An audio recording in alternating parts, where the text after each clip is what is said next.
Hello, అందరికీ hi అండి. Welcome to Nihas multi talents.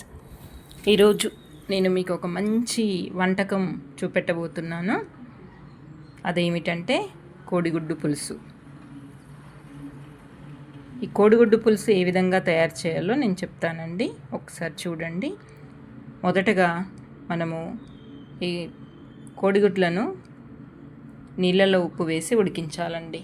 ఉప్పు వేయడం వల్ల ఏంటిదంటే ఈ కోడిగుడ్డు పైన ఉన్నటువంటి పొట్టు అనేది ఈజీగా వచ్చేస్తుంది.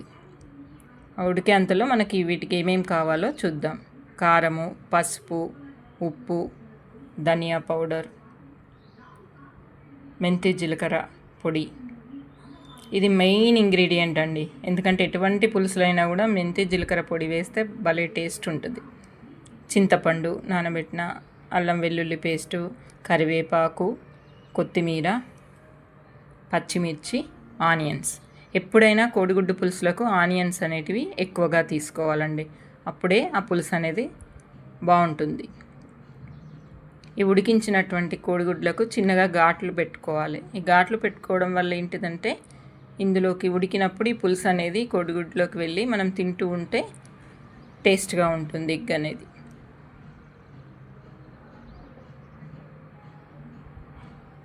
గిన్నె పెట్టుకొని పొయ్యి మీద ఆయిల్ వేసి అందులో ఆవాలును జీలకర్ర వేయాలి.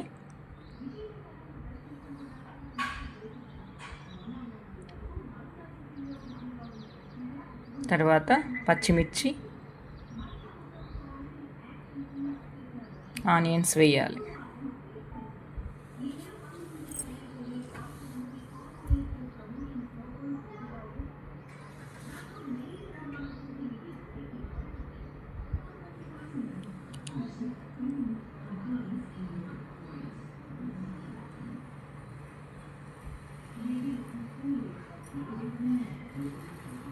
ఆనియన్స్ మంచిగా మగ్గాక అందులో అల్లం వెల్లుల్లి పేస్ట్, పసుపు, కరివేపాకు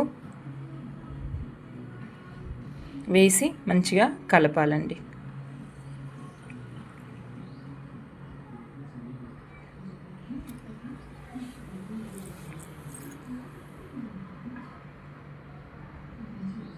ఈ ఉల్లిపాయలు మంచిగా మగ్గాక అందులో జీలకర్ర, మెంతిపిడి, కారం, ఉప్పు వేసి మంచిగా కలపాలి.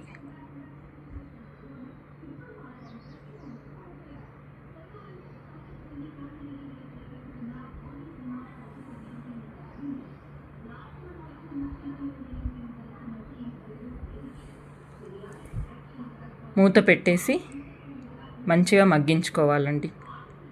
చూసారా, ఆయిల్ అనేది ఇట్లా పైకి వచ్చిందంటే ఆనియన్స్ మంచిగా మగ్గాయని అర్థం. ఇప్పుడు ఇందులోకి ఉడికిచ్చినటువంటి కోడిగుడ్లను వేయండి. వేసి మంచిగా కలపాలండి.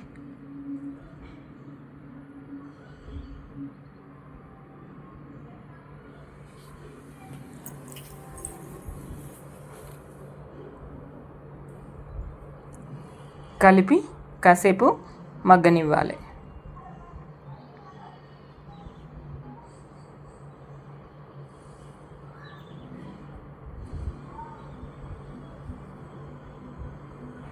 చూడండి, మంచిగా మగ్గాయండి.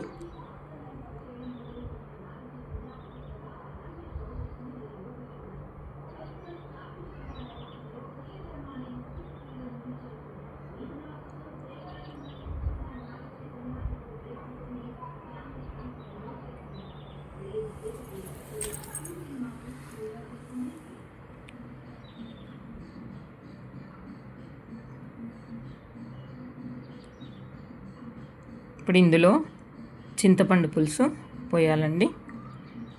చిక్కగా ఉన్నట్లయితే కొంచెం ఇంకొన్ని నీళ్లు పోసుకోవాలి. ఎందుకంటే కొంతమంది పులుపు ఎక్కువగా ఇష్టపడరు, కొంతమంది ఏమో పుల్లగా ఉండాలని కోరుకుంటారు. దానికి తగ్గట్టు కొన్ని వాటర్ పోసుకోండి.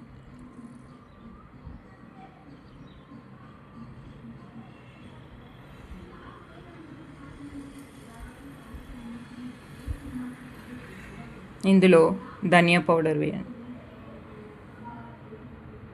వేసి మంచిగా ఒకసారి కలియబెట్టండి.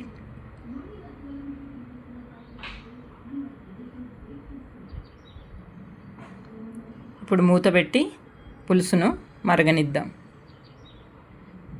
చూడండి పులుసు ఎంత బాగా మరుగుతుందో.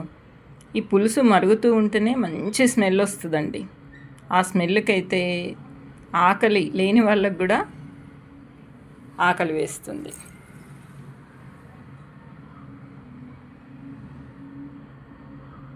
నాకైతే ఈ పులుసు మరుగున కొద్దీ నాకైతే ఆకలి స్టార్ట్ అయిపోయిందండి. వేడి వేడి అన్నంలోకి ఈ పులుసు వేసుకొని తింటే ఉంటుంది. ఆహా, చెప్పడానికి అసలు మాటలు రావడం లేదు. అంత కమ్మగా ఉంటుందన్నమాట కోడిగుడ్డు పులుసు.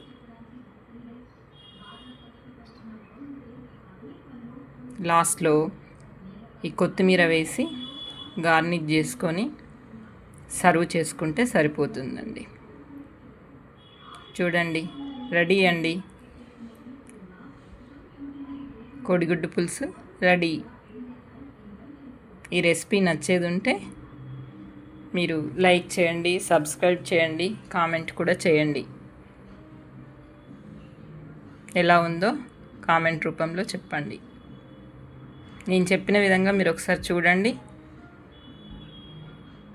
ఎలా ఉంటుందనేది మీకే తెలుస్తుంది. ఎంత టేస్టీగా ఉంటుందనేది మీకే అర్థమవుతుందండి. ఒకసారి ట్రై చేయండి.